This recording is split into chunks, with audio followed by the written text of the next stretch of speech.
अस्सलाम वालेकुम एवरीवन। और हमारे साथ है शिज़ा एंड विशा। अस्सलाम वालेकुम बोलिए हमें। वालेकुम अस्सलाम। कैसे हैं आप लोग? एंड कैसी जा रही है आप लोगों की केमिस्ट्री? आज हम लोगों ने क्या पढ़ना है? आज हम लोगों ने पढ़ना है जो हमने कल चैप्टर स्टार्ट किया था उसकी कॉन्टिन्यूएशन। यानी कि कल हम लोगों ने पढ़ा था कि आपके पास मैक्रोमोलिक्यूल्स क्या होते हैं, डिग्री ऑफ पोलीमराइजेशन क्या होती है, थर्मोसेटिंग और थर्मोप्लास्टिक मॉलिक्यूल्स क्या होते हैं, पॉलीमर्स क्या होते हैं। हम यहीं से स्टार्ट लेते हैं।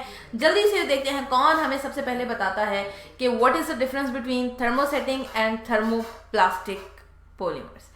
देखते हैं जी कौन आंसर देता है। तो मेरा क्वेश्चन ये है आपसे, what is the difference between thermosetting and thermoplastic. ठीक है, डेफिनेशन के अलावा कोई एक डेफिनेशन बता दें और बाकी उसके अलावा बता दें। ठीक है मुकद्दस, अस्सलाम वालेकुम। वालेकुम अस्सलाम मुकद्दस। कल मैंने आपको 5 से 6 डिफरेंस बताए थे इनके प्रॉपर 2 कॉलम्स में। आप लोगों ने मुझे उसी डिफरेंस से स्टार्ट करना है कि इन दोनों में क्या डिफरेंस है।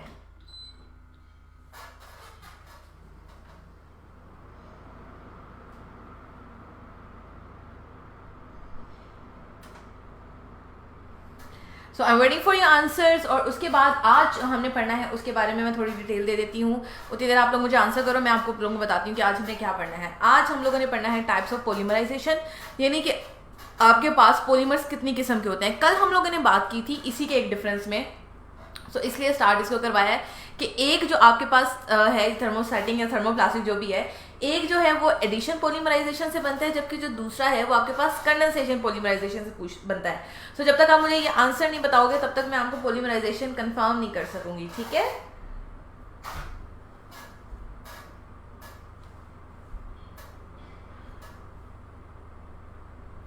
जल्दी से आप मुझे इसका आंसर दो ताकि मैं आप को आगे इसको एक्सप्लेन कर सकूं। ठीक है,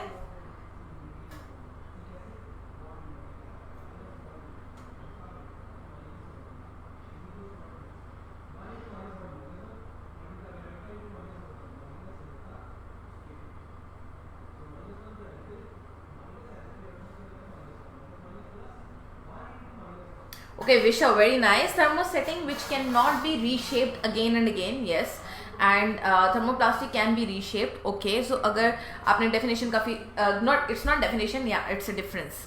ठीक है जी, वेरी गुड विशा। चलें जी, अभी मुझे आपने बताना है कि किस किस्म की पॉलीमराइजेशन होती है थर्मोसेटिंग में और थर्मोप्लास्टिक में, ताकि मैं उससे स्टार्ट कर सकूँ टॉपिक कि क्या होता है इसके अंदर।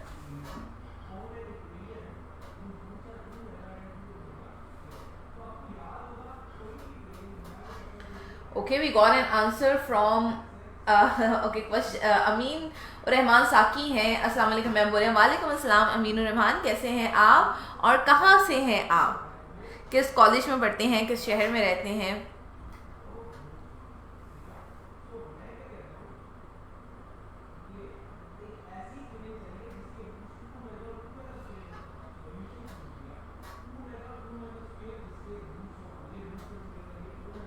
अभी मैंने डिफरेंस पूछा है थर्मोसेटिंग और थर्मोप्लास्टिक का। I am waiting for your answers कि आप लोग मुझे क्वेश्चन आंसर बताओ तो फिर मैं आगे चलूँ। जल्दी से बताएं, टाइम वेस्ट हो रहा है हमारा।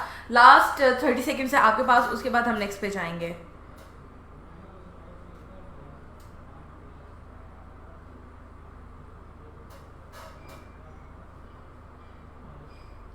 चलें जी, ओके। लास्ट 30 सेकेंड्स की में ये बात कंप्लीट करते हैं। फैज़ान, आपसे स्पेसिफिकली मैं मुखातिब हूँ। जब भी आप आएँ और ये लेक्चर का रिकॉर्डिंग में देखें तो आपके लिए एक टास्क है।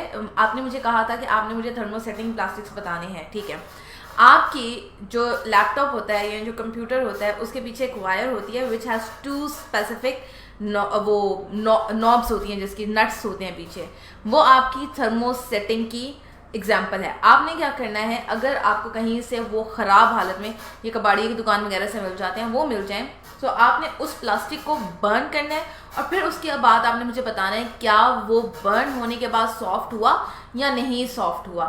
ठीक है, उससे रिलेटेड बात है। चलें जी, मुकद्दस ने हमें आंसर दिया है। Very nice मुकद्दस। मुकद्दस ने हमें डेफिनेशन के साथ साथ बहुत कुछ चीज़ें बता दी हैं। मुकद्दस कहती हैं थर्मोप्लास्टिक है लीनियर आर लीनियर। ठीक है, लीनियर पॉलीमराइजेशन है, they are reversible, good, and addition polymerisation. 3 difference है की बात में बता दी है, वेरी गुड। एडिशन पॉलीमराइजेशन आपके पास क्या, क्रॉस लिंक्ड है, इरिवर्सिबल है और कंडेंसेशन पॉलीमराइजेशन से होती है। विशा ने भी हमें सेम बताया है कि थर्मोप्लास्टिक जो है वो एडिशन से होती है और जो थर्मोसेटिंग है वो कंडेंसेशन से होती है। Very nice very nice.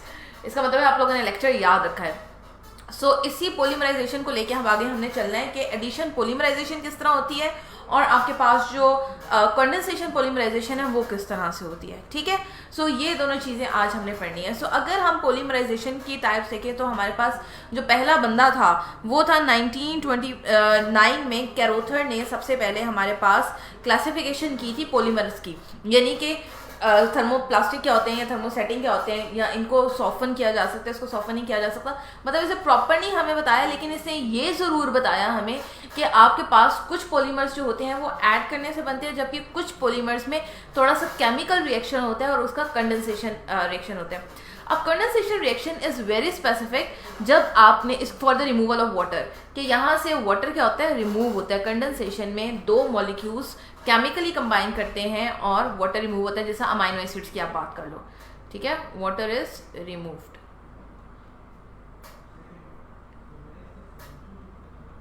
Clear? Okay, we have some new comment. Faizan कह सॉरी मैम दोबारा बता दें अभी तक क्या किया है, मुझे नोटिफिकेशन लेट मिला है। फैजान दोबारा नहीं मैं बताऊंगी, अभी हमने कुछ भी नहीं किया, अभी हम यहीं पे कर रहे हैं। अभी मैं क्वेश्चंस पूछ रही थी आपसे जिसमें विशा और मुकद्दस ने मुझे आंसर्स दिए हैं उनके, और आपके लिए एक टास्क है, पर उसके लिए आपको मैं टास्क नहीं बताऊंगी, आपने रिपीट करना है उसको। आपके लिए थर्मोसेटिंग की एक एग्जाम्पल पुट की थी मैंने कि आपने वो काम करना है, आपने वो वीडियो रिपीट करके करना है, ठीक है। अभी मैंने स्टार्ट किया है, पहले प्रीकैप था, अब आपका लेक्चर है और उसके बाद रिकैप, लेक्चर एंड प्रीकैप होगा, ठीक है।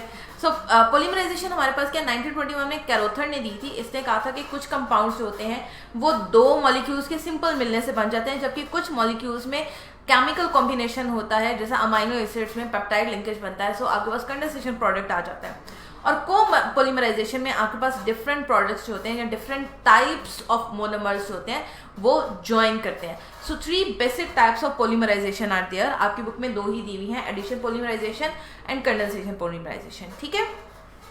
हम एडिशन पोलीमराइजेशन की बात करते हैं। इसमें अब फर्क गौर से सुनना है, क्या फर्क है, ठीक है। It is formed from the monomer without any loss of by product. अब कंडेंसेशन में मैंने आपको क्या बताया, क्या बनेगा, वाटर बनेगा और वाटर निकल जाएगा। यहाँ पे कोई चीज भी नहीं निकलेगी, ठीक है, कोई भी चीज नहीं निकलेगी, सिंपल एक मॉलिक्यूल जुड़ते जाएंगे आपस में, ठीक है, ये मॉलिक्यूल कंबाइन हो जाएंगे। Like small molecule monomers with double और triple bond tend to polymerise without liberation of small molecule. Mostly हमारे पास वो कंपाउंड है जिसकी हमने कल एग्जांपल भी किया है, इथीन की। पॉलीथीन बैग्स जो होते हैं, जो प्लास्टिक के बैग्स होते हैं, आप लोग सब यूज करते हैं, 2 आजकल बैन होंगे, आपके इलाकों में बैन है या नहीं है प्लास्टिक बैग्स। पॉलीथीन जो है वो बैग होते हैं हमारे साथ, ठीक है, सॉरी तला मलिक है हमारे साथ, very sorry. Welcome to our class. हमने मैक्रोमोलिक्यूल्स का चैप्टर स्टार्ट किया, जब उसका 2nd टॉपिक है, ठीक है। वो जो पॉलीथीन बैग्स हैं, जो प्लास्टिक के शापर जिनको आप बोलते हो, वो ऐसे बनते हैं। उसके अंदर होता क्या है, उसके अंदर इथीन है। अब ये क्या होगा, एक इलेक्ट्रॉन इसका है इस पाई बॉन्ड में और एक इलेक्ट्रॉन इसका है। अच्छा पहले मुझे ये बताओ पाई बॉन्ड बनता कैसे है। पाई बॉन्ड बनता है विदाउट इंटरलिंकिंग, ठीक है, डायरेक्ट लिंकेज नहीं होता, इनडायरेक्ट होता है, यानी कि एक मॉलिक्यूल, एक इलेक्ट्रॉन यहाँ, एक इलेक्ट्रॉन यहाँ, और दूर दूर से दोस्ती कर रहे हैं, ठीक है, मतलब दूर दूर से हेलो हाय, आमने सामने उनके घर हैं और एक दूसरे के साथ उनकी दोस्ती है। एक वो दोस्ती होती है ना जिनका 7 घर हो, जिनकी दीवारें फलांग के आप उनकी छत पे चले जाते हो, वो कौन से हैं, वो आपके पास सिग्मा बॉन्ड्स हैं। एक वो होते हैं जिनका घर आपके सामने होता है, वहाँ दीवारें फलांग के नहीं जाती, वहाँ दूर दूर से ही हाय हाय की जाती है, हाय बाय किया जाता है। ये जो पाई बॉन्ड है ये हाय बाय वाले इलेक्ट्रॉन्स हैं। ये इलेक्ट्रॉन्स फ्री होते हैं। अब क्या होगा, जब आपके पास पॉलीमराइजेशन होती है, यानी आपके पास लॉन्ग चेन्स बनती है, तो ये जो हाई बाय वाले इलेक्ट्रॉन्स होते हैं ये क्या करते हैं, ये इलेक्ट्रॉन जो है यहाँ वाली बॉन्डिंग में आ जाता है और ये वाला इलेक्ट्रॉन यहाँ वाली बॉन्डिंग में आ जाता है, ठीक है। अब अगला मॉलिक्यूल भी होगा, उसका भी एक इलेक्ट्रॉन होगा। अब ये जो इलेक्ट्रॉन्स हैं जो कि साइड से बनेंगे, ये आपके पास क्या होंगे, सिग्मा बॉन्ड्स होंगे, ठीक है। ओके निशान आंसर दिया पैरेलल ओवरलैपिंग से, गुड। आपके पास ये जो डबल बॉन्ड है या जो ट्रिपल बॉन्ड है इस तरह से एडिशन पॉलीमराइजेशन में इजीली पार्टिसिपेट कर लेता है, ठीक है। इसलिए ना यहाँ पे कोई चीज़ ऐड होती है, ना यहाँ से कोई चीज़ रिमूव होती है, बल्कि क्या होता है, there is only shifting of electrons. Electrons अपने आप को शिफ्ट करते हैं, यानी कि जो पाई बॉन्ड है वो अब कन्वर्ट हो जाएगा किसमें, सिग्मा बॉन्ड में, इन वेरी सिंपल लैंग्वेज, ठीक है। Okay, so it's yield product that is an exact multiple of the original monomer unit. कल हमने डीपी डिस्कस किया था, DP is not Facebook DP, but क्या हमने बात की थी, डिग्री ऑफ पोलीमराइजेशन। सो हमने कहा था मोस्टली पॉलीथीन्स जो होते हैं, अगर उसका मोलेकुलर वेट जो है 28,000 है, इसका मतलब है उसके अंदर 1000 मोनोमर्स हैं। ये हमारे कल के लेक्चर में था। सो इसकी डिग्री ऑफ पॉलीमराइजेशन डिफरेंट हो सकती है, ज़रूरी नहीं 1000 हो, 1000 से ज़्यादा भी हो सकते हैं और 1000 से थोड़े कम भी हो सकते हैं, लाइक 900 भी हो सकते हैं, 800 भी हो सकते हैं, ठीक है, 1200 भी हो सकते हैं, 2000 भी हो सकते हैं। क्लियर है। अब मुझे ये बताओ कि एडिशन पॉलीमराइजेशन का रिएक्शन किसको समझ नहीं आया।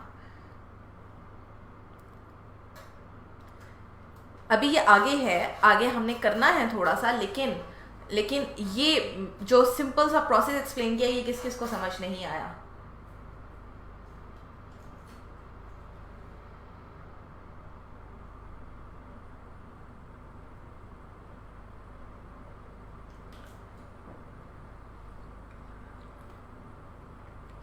समझ आ गया है, इसका मतलब है। चले जी आगे बढ़ते हैं। फिर अगला हमारे पास कि अगर आपके पास जो डबल बॉन्ड है वो किस तरह से आगे शिफ्ट होता है। आपकी बुक में इसी तरह से इनिशिएशन है, प्रोपेगेशन है और टर्मिनेशन है, ठीक है।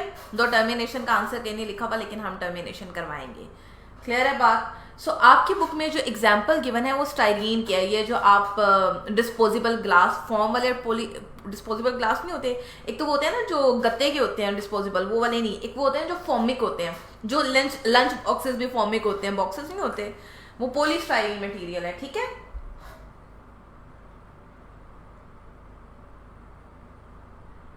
फैजान वाकई समझ नहीं आया या मजाक कर रहे हो, ठीक है।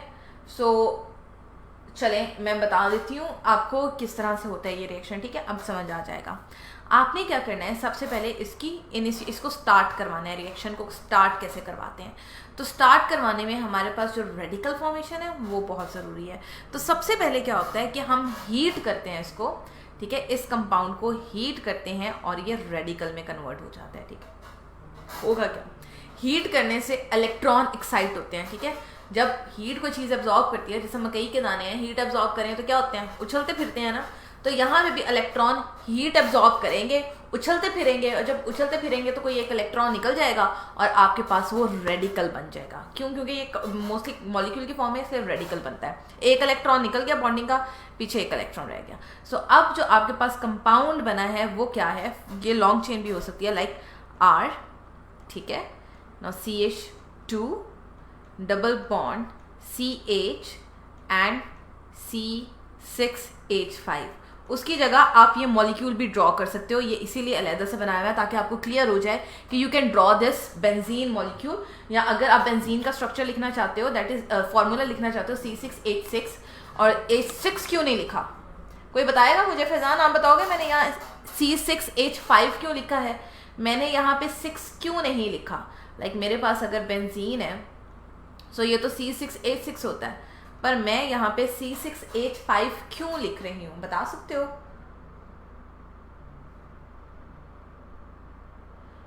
चलो ये बताओ आप मुझे कि हम यहाँ पे C6H5 क्यों लिख रहे हैं। और बाकी स्टूडेंट्स के लिए मेरा आंसर ये है, आपने मुझे ये बताना है। अब मुझे पता लगेगा कि आप बेंजीन वाले चैप्टर जो कि आप कॉलेज में पढ़ चुके हो वो आपका किस हद तक प्रिपेयर है। होगा क्या होता है ये कि अब आपने जब इसको हीट किया, सो यहाँ पे 2 इलेक्ट्रॉन्स थे ना, जो उनमें से एक इलेक्ट्रॉन क्या हुआ, बाहर निकल गया। अब ये इलेक्ट्रॉन अकेला रह गया। यहाँ नहीं निकला, बाहर निकला, ठीक है, ये वाला नहीं, ये अलग है। ये इलेक्ट्रॉन क्या हुआ, बाहर निकल गया। जब ये बाहर निकल जाएगा तो ये किस में कन्वर्ट हो जाएगा, रेडिकल में कन्वर्ट हो जाएगा, ठीक है। एक इलेक्ट्रॉन इसका निकल गया, दूसरा इलेक्ट्रॉन आपके पास क्या है, अनपेयर्ड। रेडिकल को आपने फर्स्ट ईयर में डिफाइन किया होगा, what is the difference between ion and radical. होता ही है, आयन में देयर इज फिनोल है, it is not phenol, it is phenyl. Phenol में बेंजीन के साथ OH ग्रुप होता है। फिनोल जो है that is with phenyl and OH। ये सिर्फ फिनाइल ग्रुप है, बेंजाइल ग्रुप है। बेंजाइल ग्रुप का दूसरा नाम है फिनाइल। ठीक है, क्लियर है? बता देती हूँ फैजान, मुझे आपका क्वेश्चन मिल गया हुआ है, मैं बता देती हूँ सब, पर थोड़ा रखते हैं। एक इलेक्ट्रॉन निकल गया तो ये किस में कन्वर्ट हो गया? ये रेडिकल में कन्वर्ट हो गया। ठीक है, अब मैं आपको डिफरेंस बता दी आयन और रेडिकल का। आयन होते हैं आपके पास वो जिनमें से इलेक्ट्रॉन निकल जाता है, और इलेक्ट्रॉन निकल जाता है उसमें दूसरा इलेक्ट्रॉन फ्री नहीं होता। यहाँ तो इलेक्ट्रॉन निकल गया, यहाँ पे एक इलेक्ट्रॉन क्या है, बेचारा खाली हाथ बैठ गया कि मैं अब बॉन्डिंग किसके साथ करूँ। ठीक है, ये आपके पास रेडिकल है। सो जब आप इसको हीट करोगे तो एक इलेक्ट्रॉन निकल जाएगा और ये किस में कन्वर्ट हो जाएगा? रेडिकल में कन्वर्ट हो जाएगा। यानी कि जो इसका डबल बॉन्ड है ये सिंगल बॉन्ड में आ जाएगा और एक इलेक्ट्रॉन को हम डॉट की फॉर्म में शो करेंगे। सो अगर मैं इसको रेडिकल फॉर्म में लिखूं तो मैं इस तरह से लिखूंगी।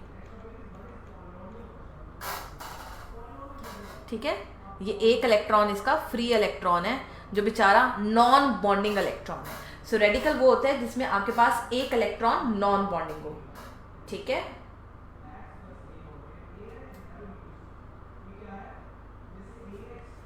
ठीक हो गया। अब हमने क्या कहा है, हमने ये कहा है कि ये जो एक फ्री रेडिकल है ये दूसरे रेडिकल में से इलेक्ट्रॉन निकाल सकता है। ये आपकी प्रोपिगेशन, जैसा ओजोन का रिएक्शन होता है उसमें आपके पास फ्री रेडिकल बनते हैं। एक फ्री रेडिकल, एक क्लोरोफ्लोरोकार्बन का फ्री रेडिकल अगले ओजोन को तोड़ देता है, वो अगले ओजोन को तोड़ता है, वो अगले ओजोन को तोड़ता है। इस तरह आपके पास ओजोन डिप्लीशन होती है। ठीक है, अब ओजोन क्या है? ओजोन आपकी अर्थ की गिर्द एक प्रोटेक्टिव लेयर है जो आपकी अर्थ को यूवी रेडिएशन से बचाती है। सो यहाँ पे भी सेम वही रिएक्शन होता है कि एक रेडिकल जो होता है वो दूसरे मॉलिक्यूल को रेडिकल में कन्वर्ट कर देता है, वो उससे अगले मॉलिक्यूल को रेडिकल में कन्वर्ट कर देता है। इस तरह आपके पास चेन ऑफ रेडिकल्स बन जाते हैं। सो अब जो एक ये रेडिकल है और यहाँ पे एक और रेडिकल होगा इसी जैसा। ठीक है, फॉर एग्जाम्पल मैं यहाँ पे लिखती हूँ एक और रेडिकल, जिस तरह आपके पास ये रेडिकल और ये रेडिकल, ये क्या करेंगे? ये कंबाइन करेंगे और आपके पास ये जो फ्री इलेक्ट्रॉन है ये अब बॉन्डिंग में आ जाएगा, क्योंकि यहाँ पे एक रेडिकल और यहाँ पे कोई भी रेडिकल है। ठीक है, ये दोनों इलेक्ट्रॉन पार्टिसिपेट करेंगे, यहाँ पे सिंगल बॉन्ड बन जाएगा। ठीक है, सो ये आपके पास टर्मिनेशन होगी। क्लियर है? सो अभी फैज़ान का आंसर दे देते हैं कि ये किस तरह से बॉन्डिंग हुई। तो फैज़ान, ये जो मैंने इलेक्ट्रॉन आपको बताए थे कि जो पाई इलेक्ट्रॉन है जो फ्री रेडिकल बना, यानी कि एक इलेक्ट्रॉन निकल गया इस साइड पे आ गया। ठीक है, एक इलेक्ट्रॉन यहाँ पे आ गया। सो जो पाई इलेक्ट्रॉन्स के दो इलेक्ट्रॉन है, एक तो वो डायरेक्ट बॉन्डिंग से बने हुए हैं, वो आपके पास सिग्मा है, उनको कुछ नहीं होगा। ठीक है, जो पाई इलेक्ट्रॉन्स हैं जो कि पैरेलल ओवरलैपिंग से बने हैं वो क्या होंगे? वो साइडों पे दोस्ती कर लेंगे, विच इज सिग्मा बॉन्ड। अब ये जो बॉन्ड है, ये जो न्यू बॉन्ड बना है, ये क्या होगा? ये सिग्मा होगा, ये पाई नहीं होगा। ठीक है, so it is more effective, more powerful. So ये यूनिट अपने आप को बार बार रिपीट करेगा। ठीक है फैजान, पिछला रिएक्शन रिपीट हो गया। अगला रिएक्शन, अब इस पे हम आते हैं। अब फैजान आपने डिस्टर्ब नहीं करना इसमें। सो मैंने आपको अभी फ्री रेडिकल की क्या बताई है? आपको ये बताया कि फ्री रेडिकल बनता कैसे है। सो हमारे पास फ्री रेडिकल कैसे बना कि हमने एक रेडिकल लिया, उसको स्टाइरीन में क्या है, वो स्टाइरीन भी रेडिकल में कन्वर्ट होगी। ठीक है, अब ये आपके पास स्टाइरीन का रेडिकल आ गया। ठीक है, अगर मैं इसको डिफाइन करूँ तो मैं इस तरह से लिख रही हूँ कि आपके पास एक फ्री रेडिकल था, इसने क्या किया, इसने कन्वर्ट कर दिया आपके किसको? स्टाइरीन को। स्टाइरीन का फार्मूला क्या है? RCH2, ठीक है, CH sorry with double bond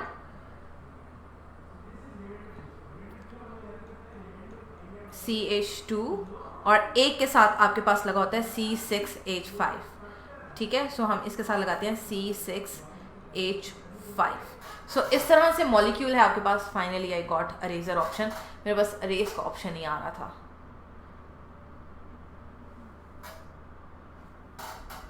आप लोगों की तरफ भी इंटरनेट इसी तरह तंग करता है कि यह सिर्फ हमारी तरफ ही है इस तरह से? सो यहाँ पे क्या है, सबसे पहले आपने क्या करना है, आपने फ्री रेडिकल की इनिशिएशन करवानी है। सो अगर आपके सामने बुक खुली है तो आप उस पर भी लिख सकते हो कि फ्री रेडिकल जेनरेशन प्रोड्यूस कैसे हुआ आपके पास। ठीक है, सो आपने क्या किया, आपके पास कोई भी डबल कार्बोक्सिलिक एसिड था, that is RC double bond O। ठीक है, with O with C, with double bond O, with R, ठीक है। आपने इसको क्या किया, हीट किया। अब हीट करोगे तो इसके बॉन्ड्स टूटेंगे, जब बॉन्ड्स टूटेंगे तो सबसे पहले इसका ये वाला बॉन्ड ब्रेक होगा, ठीक है। कौन सा, जो 2 कार्बोक्सिलिक एसिड्स को जोड़ा है वो वाला बॉन्ड रेज होगा। Faizan, now this is serious, okay. अब स्टाइलिंग भी बता देती हूँ, पहले गौर से सुनना है कि मैं बता क्या रही हूँ। सो ये वाला बॉन्ड ब्रेक होगा तो आपके पास बन गया R C double bond O with O and a free radical, क्योंकि ये यहाँ पे एक इलेक्ट्रॉन इसका फारिग हो गया, एक इलेक्ट्रॉन इसका फारिग हो गया। पहले उन्होंने आपस में बॉन्ड बनाया था बट अब ये फ्री हो गया है, along with R free radical, और ये जो चीज़ है ये एज कार्बन डाइऑक्साइड निकल जाएगी। सो आपके पास 3 चीज़ें बनी, कार्बोक्सिलिक एसिड का फ्री रेडिकल, आपका अल्काइल का फ्री रेडिकल, और साथ में कार्बन डाइऑक्साइड। ये आपका फर्स्ट स्टेप है। अब इस फ्री रेडिकल ने जाके क्या किया, आपके स्टाइरीन को तोड़ा। स्टाइरीन, मैंने आपको क्या एग्जांपल दिया, स्टाइरीन आपके पास वो है, स्टाइरीन का फार्मूला है, फैजान आपका क्वेश्चन का आंसर दे रही हूँ। स्टाइरीन का फार्मूला है आपके पास RCH, ठीक है, अलॉन्ग विद डबल बॉन्ड, ठीक है, and CH2 with a phenyl group, ठीक है। ये और ये R ग्रुप जो होता है, it can be hydrogen and it can be something else. ये हाइड्रोजन भी हो सकता है, ये अदर अल्काइल ग्रुप भी हो सकता है। सो अगर मैं इसको यहाँ पे हाइड्रोजन ले रही हूँ तो मैं यहाँ पे CH2 लिखूंगी। ये आपके पास क्या है, ये आपके पास स्टाइरीन है, ठीक है। अब स्टाइरीन का फॉर्मूला तो नहीं भूलोगे, दिस इज योर स्टाइरीन,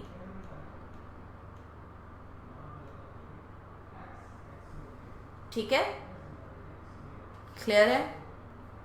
वो रिएक्शन इसलिए लिखा हुआ था because I am right now I can not right that much reaction, इसलिए वो आपको ऑलरेडी रिटन फॉर्म में था।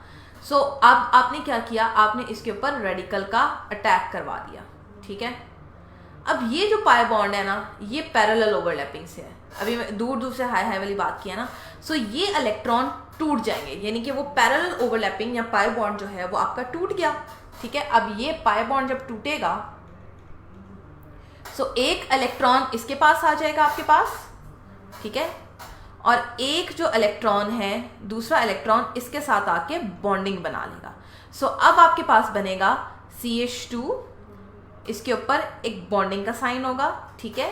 देन आपके पास आएगा CH2, ठीक है, along with your R group and styrene group, ठीक है, CH2 एंड स्टाइरीन ग्रुप। सो आपके पास एक स्टाइरीन ग्रुप बनेगा और एक आपके पास रेडिकल आ जाएगा, ठीक है। तो स्टाइरीन ग्रुप किस में कन्वर्ट हो गया, रेडिकल में कन्वर्ट हो गया, along with the addition of alkyl R radical, ठीक है, क्लियर है। सो इसको स्टाइरीन को हटा दूं,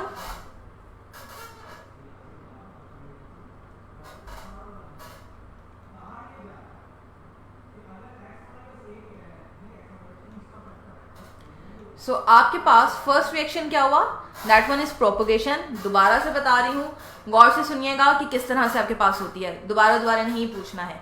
आपके पास एक इलेक्ट्रॉन यहाँ पे है, एक इलेक्ट्रॉन यहाँ पे है, इनमें से एक इलेक्ट्रॉन, ये पाई बॉन्ड टूट जाएगा क्योंकि मैंने अब यहाँ पे पाई बॉन्ड नहीं ड्रॉ किया, पाई बॉन्ड टूट गया। एक इलेक्ट्रॉन ने जाके इस रेडिकल से ज्वाइन होना है और एक इलेक्ट्रॉन ने इसके ऊपर रहना है, एक फ्री रेडिकल होगा। सो आपके पास अगर मैं दूसरी सेंस में लिखूं या मैं इस इलेक्ट्रॉन से रिएक्ट करवाती हूँ, सो आपकी बुक वाला रिएक्शन हो जाएगा। So let me right that, RCH2 along with CH2 with a free electron जिसको डॉट की फॉर्म में शो किया है, along with फिनाइल रेडिकल, ठीक है। ये आपके पास एक रेडिकल बन गया। अब ये अगले के साथ रिएक्ट करेगा तो किस तरह से बनेगा, यानी कि मेरे पास एक और फिनाइल है यहाँ पे पड़ा हुआ, मैं उसके साथ रिएक्शन करवाती हूँ तो ये बनता है CH2 double bond CH2 and a benzyl group या फिनाइल ग्रुप। अब यहाँ का जो पाई बॉन्ड है वो टूटेगा। सो पाई बॉन्ड टूटने के बाद it will convert into a single bond. So एक इलेक्ट्रॉन तो इसके पास रह जाएगा और दूसरा इलेक्ट्रॉन इसके साथ बॉन्डिंग कर लेगा, ठीक है। सो अब आपके पास प्रोडक्ट बनेगा RCH2 CH2 with phenyl group, ठीक है, इस तरह से, along with CH2 ये वाला, ठीक है, एंड CH2 जिसके ऊपर एक फ्री इलेक्ट्रॉन है और उसको मैंने डॉट की फॉर्म में शो करना है, along with फिनाइल ग्रुप, ठीक है। सो एक रेडिकल ने आपके पास आगे से डिफरेंट रेडिकल्स जनरेट कर दिए, ठीक है, क्लियर हो गया।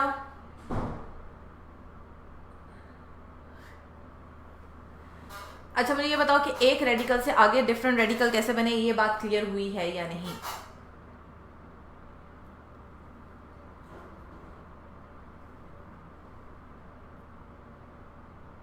इसके बाद टर्मिनेशन करवाती हूँ और इसके बाद मैंने पिछले रिएक्शन पे जाना है। सो अभी ये चीज समझ लो ताकि जब मैं पिछले रिएक्शन पे जाऊं तो फिर कोई और क्वेश्चन ना हो। ओके फैजान, कार्बन की वैलेंसी क्या है? कौन जवाब देगा फैजान को कि कार्बन की वैलेंसी क्या है? कौन बताएगा कि मुकद्दस पूछिए। स्टाइरीन यूज करना जरूरी नहीं है, आपकी बुक में चूंकि स्टाइरीन की एग्जांपल दी है इसलिए मैं ये एग्जांपल दे रही हूँ। आप पॉलीइथीन की एग्जांपल भी यूज कर सकते हो, लेकिन चूंकि हम पॉलीस्टाइरीन बना रहे हैं तो आपका स्टार्टिंग प्रोडक्ट क्या होगा? स्टाइरीन होगा। इसी तरह अगर आप पॉलीइथीन बनाओगे सो आपके पास जो स्टार्टिंग प्रोडक्ट है वो इथीन होना चाहिए। जो भी पॉली बना रहे हो, लाइक आप पॉली विनाइल क्लोराइड बना रहे हो तो आपका स्टार्टिंग प्रोडक्ट क्या होना चाहिए? विनाइल क्लोराइड होना चाहिए, ठीक है। सो अभी मैंने किसको जो भी आंसर देना चाहिए प्लीज फैजान को आंसर दें। मेरी आप लोगों से रिक्वेस्ट है, मैं ये रिएक्शन पे जाऊँ, आपका टाइम खत्म हो रहा है। सो ये रिएक्शन क्या है? एक ने आपके पास अगला जनरेट किया, फिर उसने अगला जनरेट किया। सो आपके पास ये फ्री रेडिकल्स बनते ही जाएंगे। ये फ्री रेडिकल बनना खत्म कब होते हैं? जब आपके पास दो फ्री रेडिकल जुड़ जाते हैं, तब ये रिएक्शन आपके पास एंड हो जाता है। सो आपकी बुक में ये गिवन नहीं है। सो आपकी बुक का जो पेज नंबर 271 पे लास्ट स्टेप है वो आपका टर्मिनेशन स्टेप है। सो लास्ट स्टेप को which this is not last reaction, this is an example please. okay this one, ये पूछ रहे हो कि इसमें कितने बॉन्ड बनते हैं? let me explain. R group तो ऑलरेडी आपके पास पूरी वैलेंसी होगी, इसके 4 बनेंगे, 2 इसके साथ, 3 और 4, ठीक है। देन ये वाला कह रहे हो कि ये CH होना चाहिए आपके पास, सो ये CH होगा, ठीक है, क्लियर है। तो शोर क्यों डालते हो? अगले में से गलती हो जाती है। चलें जी, सो मैं अभी क्या बात कर रही थी, जितना बोलते हो ना उतना मेरा यहाँ से ध्यान हट जाता है। सो आपके पास दो फ्री रेडिकल मिलेंगे और वो दोनों एक दूसरे को स्टेबल करेंगे। सो ये आपका टर्मिनेशन रिएक्शन है, जो आपकी बुक का पेज नंबर 71 पे लास्ट स्टेप है, जिसके ऊपर हेडिंग नहीं दी हुई, तो आप वहाँ हेडिंग दे सकते हो, इट्स टर्मिनेशन, ठीक है। ये बात बता रही थी मैं आपको। आप मुझे ना बताया करें, मुझे आपसे ज्यादा पता है, ठीक है। सो ये डिफरेंट एग्जांपल्स हैं। मुकद्दस आपने ये क्वेश्चन पूछा था, लाइक आप इथीन यूज करोगे तो उसका पॉलीमर पॉलीइथीन होना चाहिए। प्रोपाइलीन यूज करोगे तो पॉलीमर प्रोपाइलीन होगा, ठीक है। स्टाइरीन यूज करोगे तो पॉलीस्टाइरीन होगा। विनाइल क्लोराइड यूज करोगे तो पॉलीविनाइल क्लोराइड होगा। आप किसी भी इसमें से किसी में भी अप्लाई कर सकते हो, ये कंपल्शन नहीं है कि आपने स्टाइरीन ही यूज करना है, आप डिफरेंट बता सकते हो। लेकिन चूंकि आपकी बुक में स्टाइरीन यूज हुआ था इसलिए स्टाइरीन की, ठीक है, स्टाइरीन की एग्जाम्पल दी है। देन नेक्स्ट है आपके पास कंडेंसेशन प्रोसेस। कंडेंसेशन मैंने आपको बताया there is removal of water, और सबसे जो मैंने आपको बेहतरीन एग्जाम्पल दी है वो किसकी दी है? मैंने प्रोटीन की दी है ना आपको, प्रोटीन की एग्जाम्पल। सो प्रोटीन में क्या होता है? 2 अमाइनो एसिड है आपके पास, एक कार्बोक्सिलिक ग्रुप है CO, ये मैं आपको वैसे एग्जाम्पल बता रही हूँ, आपकी बुक की एग्जाम्पल नहीं है। C with H and R and OH along with one more amino acid NH2, एक H यहाँ पे बना देती हूँ, एक यहाँ पे, with C, H या R and H and C double bond OH। अब इसमें कंडेंसेशन में क्या होता है? आपके पास वाटर ने रिमूव होना है। सो ये हाइड्रोजन और ये हाइड्रोक्सल क्या होते हैं? रिमूव हो जाते हैं, और इस तरह आपके पास दो मॉलिक्यूल जुड़ जाते हैं। किस तरह से जुड़ेंगे? NH2 C with R and H with C double bond O with N, क्योंकि यहाँ से वाटर रिमूव हो गया है, with a सिंगल H जो कि नीचे वाला है, then C R H and C double bond OH। अब ये वाला जो बॉन्ड है आपका जो यहाँ पे है, ये क्या है, ये कंडेंसेशन के नतीजे में ये वाला बॉन्ड बना है जिसको आप पेप्टाइड लिंकेज भी कहते हो।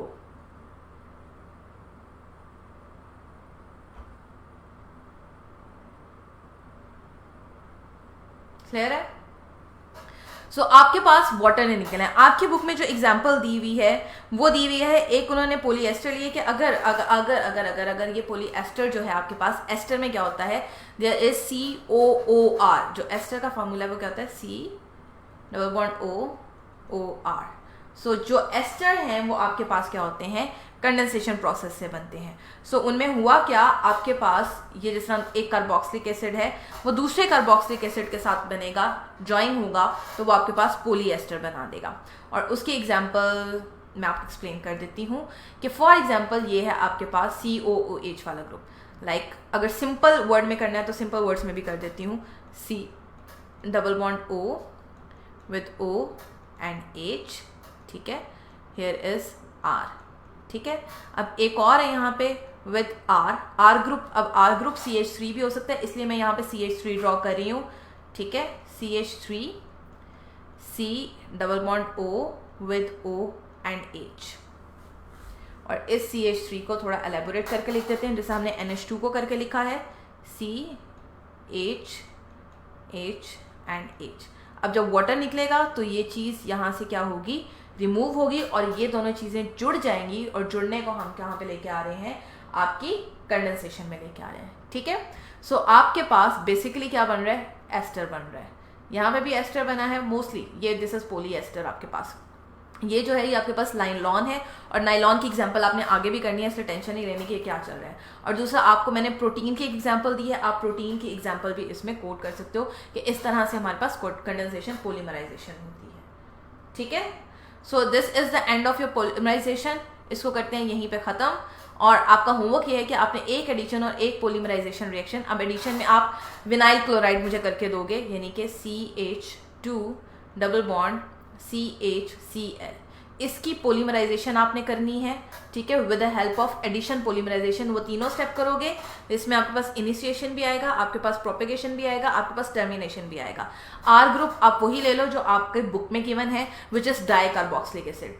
सो R group can be dicarboxylic acid. सबसे पहले इसको क्या करोगे, आप फ्री रेडिकल में कन्वर्ट कर दोगे और फिर इसके साथ रिएक्ट करवाओगे। इसका होमवर्क आपने मुझे किस पे सेंड करना है, एट कासा केमिस्ट्री, जो कि फैजान ने कभी सेंड नहीं किया, @gmail.com।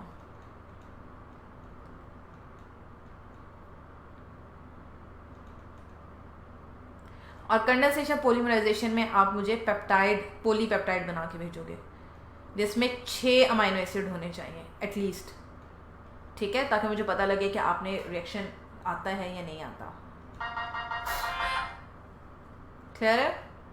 डन। सो लेक्चर कहते हैं यही खत्म, ये आपका होमवर्क है, होमवर्क जरूर सेंड कीजिएगा, और इसके बाद 5 मिनट्स की ब्रेक लें, फिर हम मिलते हैं बायो की क्लास में। अल्लाह हाफिज़।